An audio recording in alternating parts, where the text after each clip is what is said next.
the format of tonight, I was hoping was we were going to sort of interview a few of the kids and talk about their experience, and then let Mac talk a little bit about the technical side of this thing, and then let Olga comment on her experience as a conductor. So I guess we should just kind of go straight to Olga, and then we'll hear from Mac, and then we'll all buzz away and go watch the video. Sound good?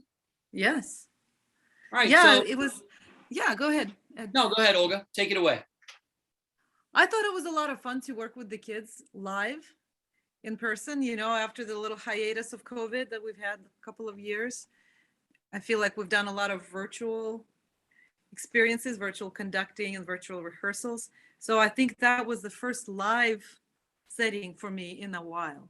Right. And so it almost felt, you know, just like, wow, it was a little unfamiliar almost, but very cool and refreshing. I think the kids were excited to be together, playing together in one room and hanging out and just being social and just kind of enjoying that experience. So for me, it was a lot of fun. I thought that it went really well. They were very well prepared, had a good attitude. You know, we had some marathon rehearsal sessions and they kept their focus, you know, really well. So it was pretty admirable. Overall, I thought it was a great experience all around. Great. And we thank you so Yeah. much for being there for us. So Chris, I have a question for you. So I know how I would answer this question, but what is it like for you, Chris, to be in the room with nothing but a room full of your very best students? You know, because I had a couple that are worthy of making it, and I'm sure you have a couple that are, you know, in that category. But what is it like to be in the room with 45 or 38 of them, all of that level? What is it like? Because that's a highlight of my year. But I'll hear from you, Chris. What was it like? It's such a special thing when you have so many students that are of the same like and the same mindset, and all they want to do is just, you know, work together and create a lot of really important memories, special memories, and just share in the music making. And it's something that when you have like the best of the best all there, that it feels different.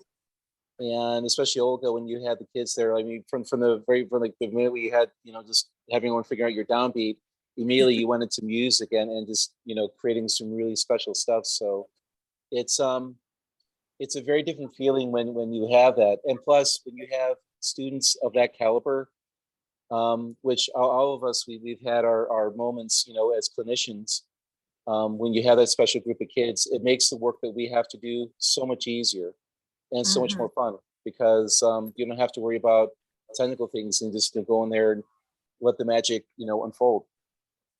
Absolutely. Yeah, thank you. So let's see, Logan and maybe Carlos. Is Carlos still on the call? No, I think we lost him. Logan, were you an audience member this year? Yes, I was. I was an audience member. Great. So what was it like as a viewer of the final product? You were not privy to all of the rehearsals and stuff. What was your feedback on the final concert? I think that it was lovely. You know, I mean, I've always enjoyed going to the guitar concerts ever since I was literally in it as a senior in high school. But I think, you know, having had the like virtual experience completely the year before, you know, it was like it had been literally about a calendar year or two since I'd gotten to see like a live guitar ensemble. And, you know, I know that myself and everybody that I went with was, you know, very excited to hear it. And everybody delivered. It sounded great. Thank you for that. And so we'll hear from Steve and then Mac, and then we'll go watch the video. Dr. Kelly, talk to us from your perspective. I mean, he's the past president. He's on the executive council. The last couple of years have been really, really freaky weird, right? Freaky weird is a great way to describe it. It's been freaky and weird, and a lot of other things as well. But you know, the beautiful thing about it, and Ed and all the Chris, Logan, I mean, Carlos, all these guys worked so hard to keep it going. And that's what it was about. You know, the fact that we did not let COVID, that was so real, stop music from being played and made and shared, I think was really important. As we move forward, I think this is going to be even more important to make sure that we, on the other side of COVID, that we're pushing forward to make things even better. And I hope teachers will use this experience to promote guitar in their schools. That the kids will use this experience to encourage people to keep playing. I mean, it's a beautiful thing, and at the same time, we cannot get so caught up in the moment that we lose sight of where we're going with everything. And Ed, I want to applaud you for everything that you've done with this. Olga, thank you again for coming to Tampa. I know it must have been hard, Tampa in January, but I'm just saying. And you know, it's a great thing to have everybody here and pushing forward. Thank you for your leadership, Ed and Chris and everybody else involved with all this. Well, thank you, Dr. Kelly. So now we'll turn to Mac. Talk to us about this VGO project. This is being recorded, so while there might not be too many live participants right now, people may be watching this video afterward, and I'm sure we'll send out a link to this recording. So for those late viewers, Matt, tell us about why you're here, who's funding this. I mean, you know, go back to step 0 and kind of catch us up on VGO, if you don't mind. Step zero was me watching virtual choir videos like a couple years ago. I was like, whoa, this is so cool. I want this for the guitar, you know. And then I spoke to Sergio Assad in 2019. He visited the festival I curated, and I said, hey man, would you want to do this? What do you think? He's like, yeah, it's cool. Let's think about it. And then a year later, you know, it was March 2020, and then him and I spoke on the phone, and it was like, all right, I think it's time. So we did a sort of a larger virtual guitar orchestra installment, his piece. Then we did another one a month or so later. Then we did another thing with Adam Del Monte and his flamenco adaptation.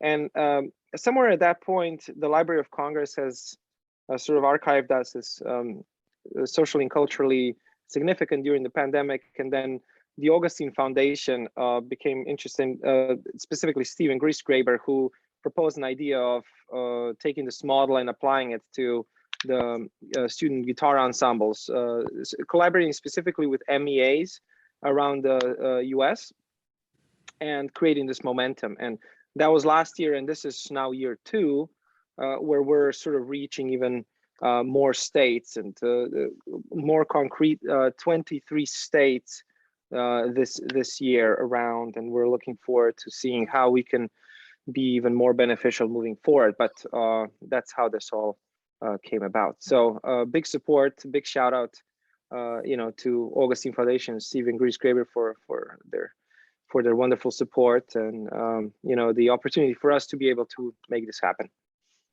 And am I correct in assuming that you're more of the project manager, and then Uroš is more of the technical side of things? Oh, absolutely. I mean, Uroš Barić is my friend, whom I've known since my college days in Vienna. Both of us come from Slovenia. He's a magician, editor, producer. You know, so it's really his expertise that makes these products shine the way they do. And I am more the logistical backbone of the whole thing. So that's how we've worked since the beginning. You know, obviously having some help on the way as well, but all credits to him for crafting, you know, these wonderful, really wonderful products to, you know, they're a joy to watch and listen to. Yes, and he assured me that he would love to be here, but this is in the middle of his sleep right now on the other side of the planet. So, yeah. Absolutely. Mm-hmm. Well, does anyone want to add anything before we move out and watch the video? No, let's hear it. So I've got it pulled up on my phone here. I was advised that it would be best for us to watch it all on our own devices. Matt, can you confirm that as well, that it's better for algorithms and views and hits and things? Yeah, let's just open the link separately on our own end. So here. Okay. So what I'll do is I'll maybe pause. share the link in the chat if you can. I sure will do that. And then we can check it out on our computers. I'm always amazed, Mac. Woo! Congratulations. That turned out beautiful. Bravo, bravo, Just wonderful. incredible. Yes, lovely work with all of the scenery too, how it was all integrated into the music. That was great. Well, just in the off chance that anybody missed it at the very end, there was an explanation that the composer was inspired by their travels and by their repeated ventures to some mountain ranges. And you know, I've known other composers that are just completely inspired by nature, and then they just hear these sounds and they come back and they just write it all down. So I can imagine that that's a similar thing. So that's, in case you missed it, that's why all those mountain scenes were in the video. You guys should check in on I believe beginning of May or something. We're gonna have a launch for Minnesota, and Ruth had the students record in the snow. Oh, really? Ooh, So you nice. see all these musicians playing, and the snow is snowing. Now, I've been to Ruth's school, but I've been there in the summertime when it's beautiful. Oh yeah. No, Minnesota is no joke. No, it is no joke. That's hilarious. Yeah. Mm. Well, my final request for each of you is if I can get a call to a response from you to send it to 3 people tonight. I would like each one of you to send this to 3 people, and we'll just kind of get the ball rolling. We'll do some massive mail outs again, and we'll do some big blasts, but I think a lot happens in that organic sense, you know? So if you can think of 3 influential people, and then just kind of get things going. Okay. You guys could accompany with the text like, if you don't send this to 3 people, you will have bad luck forever. That's the early internet spam, right? Yeah. Don't open it. Don't open it. Don't open it. I don't even know if you were alive when those things were going around, Mac. I do remember them though. Yeah. Well, okay. Well, thank you so much, everyone, for making this possible. I'm happy that the end product is so wonderful. I'll convey convey this to Uroš, and yes, make sure thank him that, too. Yes. yeah, fantastic. He did a great job. Yes. Olga, it was great to collaborate with you. Yes, for the absolutely. 3rd time. I think this was Third our time? 3rd time. 3rd time, yeah. Yes, Mhm. I think. Fantastic. Yes, Congrats always to a your pleasure. for your premiere with David. That was thank you. awesome to see. Yes, that was a lot of fun. It was a treat for sure. So Yes, yes. yeah, well, good. Thank you. Well, Dr. Kelly, do you have anything, as the highest ranking official on this call, do you have anything left to say? Well, first of all, being labeled as the highest ranking official is a bit daunting. I just have to tell you that right now. Yeah. You'd happily give that away at times, right? Yeah, but this is such a great thing for FMEA and promotion of guitar and the musicality of guitar for everybody. So thank you, Mac, for everything that you've done, and for everybody. Thank you very much. Thank you. All right, we'll all see each other soon, I'm sure. Thank you all. Thanks. Thank you, everyone. Have a great evening. Bye-bye. Good night. Bye-bye. Bye. Congrats. Bye. Bye-bye.